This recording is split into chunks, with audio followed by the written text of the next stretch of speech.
طہارت کی دو قسمیں ہیں، نظافت صفائی ستھرائی اور طہارت کی دو قسمیں ہیں. ایک قسم ہے معنوی طہارت اور دوسری قسم ہے حسی اور ظاہری طہارت. معنوی کا مطلب حکمی اعتبار سے، معنوی اعتبار سے جو نظر نہیں آئے مانتے ہیں ہم، یعنی معنی رکھتا ہے. اور دوسری طہارت حسی، حس کا مطلب دکھنے والا، احساس والا، ٹچ کر کے آنکھ سے دیکھتے ہیں، اس کو ظاہری نظافت بھی کہتے ہیں. تو طہارت کی دو قسمیں، ایک ہے معنوی طہارت اور دوسری ہے حسی یعنی ظاہری طہارت. یہ دونوں کا فرق سمجھ کے اس کی تعریف سمجھیں. معنوی طہارت یعنی جو مانتے ہیں حکمی اعتبار سے، کسے کہتے ہیں؟ یہ ہے اصل دل کی طہارت کا نام، دل کی صفائی، دل کی اندرون قلب کی صفائی. کس چیز سے صفائی ہونی چاہیے؟ شرک سے، کفر سے، نفاق سے، معصیت سے، گناہ سے. جس کا زنگ دل پہ لگ جاتا ہے، ان تمام چیزوں سے دل پاک اور صاف ہو، اس کو کہتے ہیں معنوی طہارت، اندرونی قلبی طہارت بھی کہہ سکتے ہیں.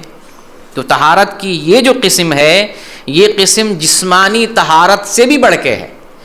اگر قلبی طہارت کسی کے پاس نہ ہو، معنوی طہارت نہ ہو، جسم پاک بھی ہو تو فائدہ نہیں ہے. اس لیے یہ جو طہارت ہے معنوی طہارت، یہ جسمانی طہارت پر، حسی طہارت پر فوقیت رکھتا ہے، غالب ہے، اور یہ کافی زیادہ اہم ہے. تو معنوی طہارت کسے کہتے ہیں؟ معنوی طہارت کہتے ہیں کہ آدمی کا دل پاک ہو شرک سے، گناہ سے، کفر سے، نفاق سے، معصیت سے اور ہر قسم کے آلائشوں سے اور گناہوں سے. اور یہ مقدم ہے جسم کی طہارت پر بھی، جسم کی طہارت پر بھی مقدم ہے. جیسے کہ قرآن کی آیت میں مشرکوں کے بارے میں اللہ تعالیٰ فرماتا ہے انما المشرکون نجس، بے شک مشرکین سراپا نجس ہیں، مشرک لوگ نجس ہیں. یعنی اندرونی اعتبار سے اس کی نجاست کو بڑی نجاست قرار دیا گیا. یعنی مشرک جو نجس ہے یا ناپاک ہے، یہ کافی بڑی ناپاکی ہے، بہت بڑی ناپاکی ہے. تو طہارت کی ایک قسم ہو گئی معنوی طہارت، اور طہارت کی دوسری قسم ہے حسی طہارت، جس کو ظاہری طہارت بھی کہتے ہیں. حسی طہارت یا ظاہری طہارت بھی کہتے ہیں. پہلے حسی طہارت کی آپ تعریف سمجھ لیں. ظاہری طہارت یعنی جس کو آپ سمجھ لیں بدن کی طہارت، جسم کی طہارت، پہلے اس کی آپ تعریف سمجھ لیں. لغت میں ظاہری طہارت کو النظافہ بولتے ہیں. النظافہ، آپ سب سعودی عرب میں ہیں، عربی زبان بھی جانتے ہیں، تو یہ جو بلدیہ والے ہیں نظافہ نظافہ سنتے رہتے ہیں، اس کو لغت میں یہی نظافت کا لفظ آتا ہے. النظافہ پاکیزگی، یا والنزاہہ من الاقذار. النظافہ پاکیزگی، یا والنزاہہ یہ بھی پاکی کے معنی میں ہے، من الاقذار گندگی سے، ناپاکیوں سے دور ہونا، پاک صاف رہنا، یہ لغت میں ہے. اور یہ حسی طہارت کی جو شرعی تعریف ہے، اصطلاحی تعریف ہے، اس کو ذہن میں بٹھائیں کیونکہ یہ بڑی عظیم چیز ہے. حسی تعریف کی اصطلاحی تعریف ہے رفع الحدث و زوال الخبث. رفع الحدث و زوال الخبث، حدث اور خبث یہ دو لفظ آ رہا. رفع الحدث حدث کو دور کرنا، اور و زوال الخبث اور خبث کو زائل کرنا. یہ دو کلمہ ہے، دو الفاظ ہیں، ان دونوں کو سمجھیں. خبث کو زائل کرنا، حدث کو دور کرنا. حدث اور خبث کو سمجھنا ہے.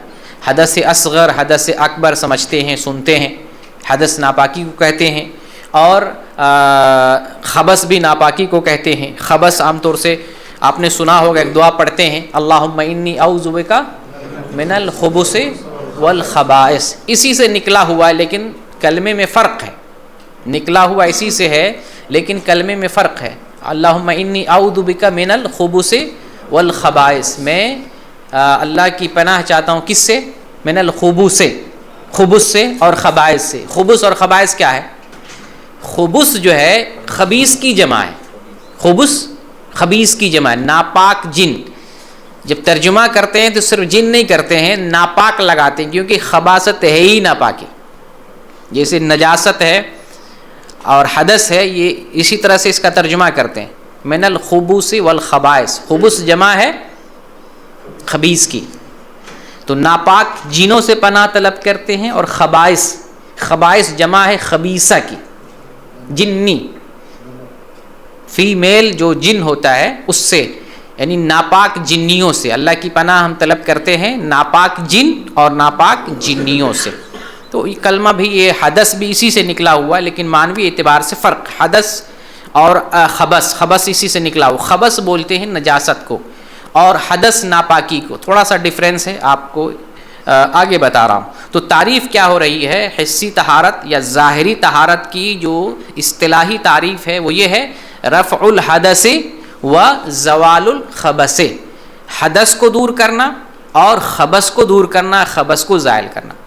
اب حدث کو دور کرنا کیا ہے اور خبث کو دور کرنا کیا ہے، ان دونوں چیزوں کو سمجھیں گے۔ حدث کو دور کرنے کا مطلب یہ ہے کہ اس کیفیت کو دور کرنا، ختم کرنا جو نماز سے مانع ہے، نماز سے جو کیفیت روک دیتی ہے، اس کیفیت کو دور کرنا، اس کو کیا کہتے ہیں؟ حدث کو زائل کرنا۔ حدث کہتے ہیں اس کیفیت کو دور کرنا۔ حدث زائل کرنے کا مطلب کیا ہوا؟ اس کیفیت کو ختم کرنا جس کیفیت کی وجہ سے ہم نماز نہیں پڑھ سکتے۔ تو اس کی دو صورتیں بنتی ہیں، ایک صورت تو یہ ہے کہ یا تو پورے بدن میں حدث ہو، پورے بدن سے حدث کا تعلق ہو، تو اس کے لیے پورے بدن کو پاک کرنا ضروری ہے، اور ایک دوسری صورت یہ ہے کہ پورے بدن سے اس حدث کا تعلق نہ ہو، بلکہ اس حدث کا تعلق صرف اعضائے وضو سے ہو۔ اعضائے وضو ہمیں معلوم ہے کون کون سے اعضائے وضو ہیں؟ چہرہ ہے، دونوں ہاتھ ہے، اس میں سر ہے، اور دونوں پیر، یہ اعضائے وضو، پورا بدن نہیں ہے۔ تو حدث ایک یہ ہے کہ اس کا تعلق پورے جسم سے ہو تو پورے جسم کو پانی سے پاک کرنا پڑے گا، اور اگر حدث کا تعلق اعضائے وضو سے ہے تو اعضائے وضو پر پانی گزارنا پڑے گا۔ اعضائے وضو پر پانی گزار دیتے ہیں، آپ کا حدث زائل ہو گیا۔ یا جسمانی حدث سے پورے جسم سے متعلق ہے تو پورے جسم پر پانی گزارتے ہیں، غسل کر لیتے ہیں، پورے جسم کا حدث جو ہے دور ہو گیا۔ تو جو حدث پورے جسم کو لاحق ہو اسے حدث اکبر کہتے ہیں، اور جو حدث اعضائے وضو سے متعلق ہو، اعضائے وضو کو لاحق ہو، اس کو کیا بولتے ہیں؟ حدث اصغر بولتے ہیں۔ حدث اکبر اور حدث اصغر کی کیا تعریف ہے؟ جس سے غسل واجب ہو جائے اسے حدث اکبر کہتے ہیں، اور جس سے وضو لاحق ہو، وضو کرنا پڑے، وضو واجب ہو، اسے حدث اصغر کہتے ہیں۔ اگر کوئی آدمی پانی کا استعمال نہیں کر سکتا ہے، حدث کو دور کرنے کے لیے جسم پر پانی نہیں ڈال سکتا ہے، یا وضو کرنے کے لیے پانی کا استعمال نہیں کر سکتا ہے، تو ان دونوں صورتوں میں ان دونوں چیزوں کا بدل تیمم ہے، پاک مٹی سے تیمم کرنا، اور اس کی کیفیت جو ہے ہم پہلے بتا چکے ہیں۔ پاک مٹی پر دونوں ہاتھ کو ایسے ماریں گے، اور پھر جو ہے ہاتھ اٹھا کر دونوں ہاتھوں پر پھونک مار کر جو دھول مٹیاں ہیں ان کو دور کر دیں گے، پھر بائیں ہاتھ سے دائیں ہاتھ کی ہتھیلی کی ظاہری پشت پر ہاتھ پھیریں گے، اور دائیں ہاتھ کی ہتھیلی کے جو ہے باطنی کف کو بائیں ہاتھ کے جو ہے ظاہری کف پر جو ہے ہاتھ پھیریں گے، پھر اس کے بعد ان دونوں ہاتھوں کو چہرے پر مل لیں گے، یہ جو ہے آپ کا تیمم ہو جاتا ہے۔ تو حدث زائل کرنے کا طریقہ میں نے کیا بتایا کہ وہ کیفیت دور کرنا جو ہمارے لیے نماز سے مانع ہو، حدث زائل کرنا اسے کہتے ہیں، کہ اس کیفیت کو آپ دور کر دیں۔ اگر پورے جسم سے متعلق حدث ہے تو غسل کر لیں، وضو سے متعلق، اعضائے وضو سے متعلق حدث ہے تو آپ وضو کر لیں، آپ کا حدث زائل ہو گیا۔ اس کو کہتے ہیں حدث زائل کرنا۔ یہ جو ابھی تعریف میں بتایا رفع الحدث، حدث کو زائل کرنا، یہ آپ کو بتایا۔ پھر آگے میں نے بتایا زوال الخبث، خبث کو زائل کرنا۔ خبث حدث میں نے بتا دیا، اور حدث کی دو قسمیں بنتی ہیں وہ بھی آپ کو بتا دیا، حدث اکبر اور حدث اصغر۔ اور اب آپ کو بتاتے ہیں خبث، زوال الخبث، خبث کو زائل کرنا۔ خبث کہتے ہیں، اس کا ترجمہ اگر کریں، حدث کا ترجمہ کریں تو ناپاکی، اور خبث کا ترجمہ کریں تو نجاست۔ دونوں اگر دیکھیں تو لفظی اعتبار سے کوئی زیادہ ہے نہیں، لیکن اس کے اندر ہے گہرائی ہے۔ ایک ہے ناپاکی اور ایک ہے نجاست۔ ایک ہے نجاست جو دکھنے میں آتی ہے، ظاہری چیز ہے، اور چونکہ ہم جو تعریف پڑھ رہے ہیں وہ طہارت کی ظاہری قسم ہی پڑھ رہے ہیں، حسی طہارت، ظاہری طہارت پڑھ رہے ہیں۔ تو خبث میں کیا چیز داخل ہے؟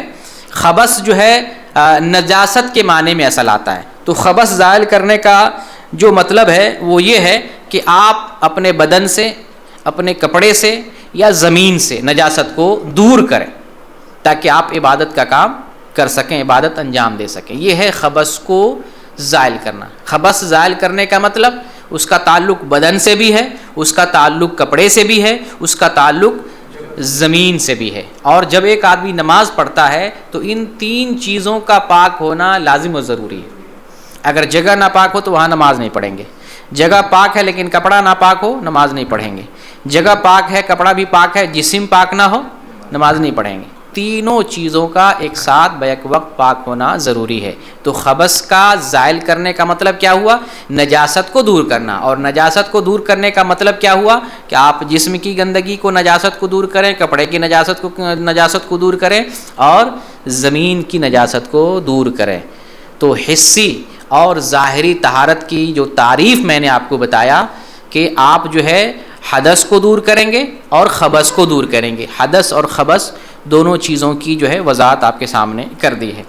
حسی طہارت کی دو قسمیں بنتی ہیں۔ حسی طہارت یعنی ظاہری طہارت، اس کی دو قسمیں بنتی ہے، طہارت حدث اور طہارت خبث۔ طہارت حدث اور طہارت خبث، چونکہ تعریف میں آپ کو بتا دیا کہ حدث کو آپ زائل کریں اور خبث کو دور کریں، یہ دو چیزیں داخل ہوتی ہیں، اسی لیے اس کی دو قسمیں بنتی ہیں۔ حسی طہارت کی دو قسمیں، ایک قسم ہے طہارت حدث۔ طہارت حدث کا تعلق صرف جسم سے ہے، طہارت حدث کا تعلق صرف جسم سے ہے، اور طہارت خبث کا تعلق جسم سے بھی ہے، کپڑے سے بھی ہے، زمین سے بھی ہے۔ فرق سمجھ میں آ رہا ہے نا چھوٹے سرکار؟ سمجھ میں آ رہا ہے؟ حدث اور خبث، حدث کا تعلق جسم سے ہے اور خبث کا تعلق جسم سے بھی ہے، کپڑے سے بھی ہے، زمین سے بھی ہے، جن تین چیزوں کی ضرورت ہمیں عبادت میں پڑتی ہے۔